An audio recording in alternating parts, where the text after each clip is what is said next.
উত্তরাতে এক গুচ্ছ ভিড় ঠেলে নতুন ওপেনিংয়ে জোর কদমে হাত লাগিয়েছিল অভিনেত্রী অপু বিশ্বাস।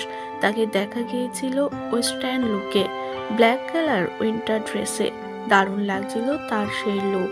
তবে সেখানে ভর্তি হয়ে গেছিল এক দল সাংবাদিক, তাকে নানান প্রশ্নে আটকেছে। অবশেষে উত্তর দিয়েছে অভিনেত্রী শবনম ইয়াসমিন বুবলির মা হওয়ার গুঞ্জনে। শাকিব খান যখন সম্মানে ভূষিত হন সেটা অপু বিশ্বাসের জন্য একটা প্লাস পয়েন্ট, তাকে খুশি করে, আসলে তার সম্মানের সাথে অনেক কিছু।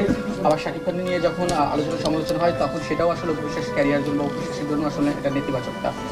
সময় অনেক গুঞ্জন শুনছি, আবার বাবা হচ্ছেন নাকি শাকিব খান, এই নিয়ে সোশ্যাল মিডিয়াতে নানাভাবে নানা ট্রোল হচ্ছে, কথা হচ্ছে।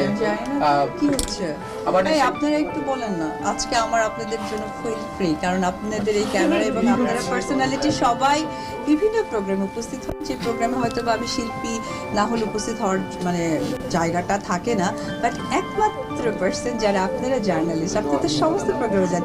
আমার আপনাদের কাছে প্রশ্ন যে কি সোশ্যাল মিডিয়া চাইরো না, আমি সোশ্যাল মিডিয়া থেকে অনেক আগে থেকেই দূরে, আমি বলেছি হয়তো বিকজ আমার কাজের প্রবলেম হয়, সো আমি জানি না কি হচ্ছে।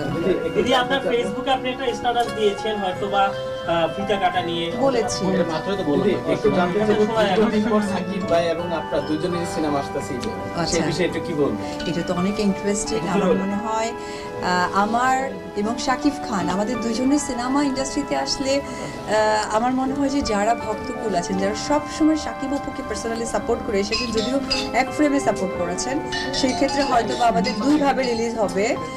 বাট তারপরেও এই আর্টিস্টের ঈদের সিনেমা আসে মানে আসলেই যারা সিনেমা প্রেমী মানুষ তাদের জন্য ঈদের পরিপূর্ণতা।